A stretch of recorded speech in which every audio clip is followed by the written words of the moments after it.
flash d'information. Nous commençons par le palais présidentiel où s'est tenu ce mercredi un conseil des ministres présidé par le chef de l'État, Alassane Ouattara. Le conseil s'est notamment penché sur les examens à grand tirage qui démarreront la semaine prochaine. Des dispositions ont été prises en vue d'une meilleure tenue de ces examens.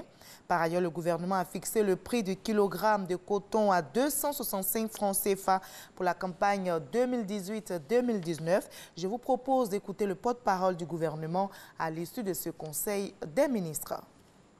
Pour la campagne 2018-2019, sur proposition du Conseil du coton et de l'anacarde, le prix d'achat du coton aux producteurs a été fixé à 265 francs CFA par kilo, en ce qui concerne le coton graine de premier choix, et à 245 francs CFA par kilo, en ce qui concerne le coton graine deuxième choix.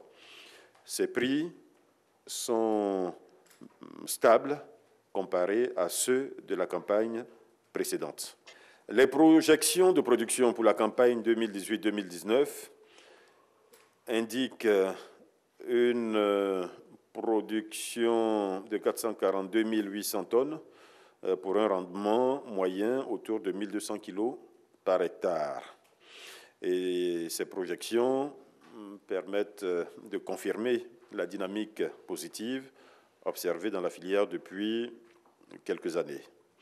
Par ailleurs, la mise en place effective du fonds de lissage et du soutien du prix aux producteurs, dont le processus est en cours, devrait permettre d'atténuer les variations des revenus des acteurs, notamment ceux des paysans producteurs.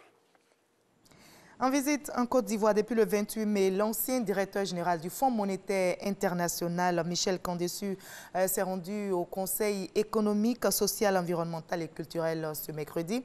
Il a été reçu par le président de cette institution, Charles Kofi Dibi, ainsi que par ses collaborateurs. L'ancien DG du FMI est allé s'imprégner de l'organisation et du fonctionnement du Conseil économique, social, environnemental et culturel de la Côte d'Ivoire. Le Zimbabwe vient de fixer la date de ses élections générales pour le 30 juillet prochain. Ce sont les premières élections présidentielles et législatives après la chute de Robert Mugabe. Ce scrutin a été annoncé par le président Emerson Mnangagwa qui a promis qu'il sera libre et équitable et sous surveillance internationale. Le président Mnangagwa, successeur et ancien proche collaborateur de Mugabe, est le grand favori de cette élection. L'éventuel second tour de la présidentielle a été fixé au 8 septembre 2018. Toujours sur le continent africain, au Tchad, les magistrats observent depuis hier matin une grève après 4 jours de préavis. Ils réclament l'arrestation de l'agresseur de leur collègue juge de paix ainsi que le paiement des primes de rendement de 2015. Cette grève paralyse les activités au palais de justice de N'Djamena. Le journaliste dissident russe Arkady est bel et bien vivant. Il n'est pas mort, comme il a été annoncé ce mardi soir en Ukraine.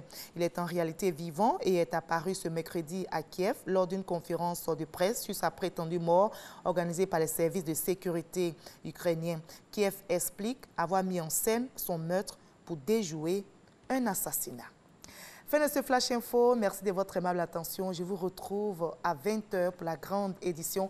Mais juste après ce Flash, suivez l'info régionale qui vous donne toutes les nouvelles de nos régions ici en Côte d'Ivoire.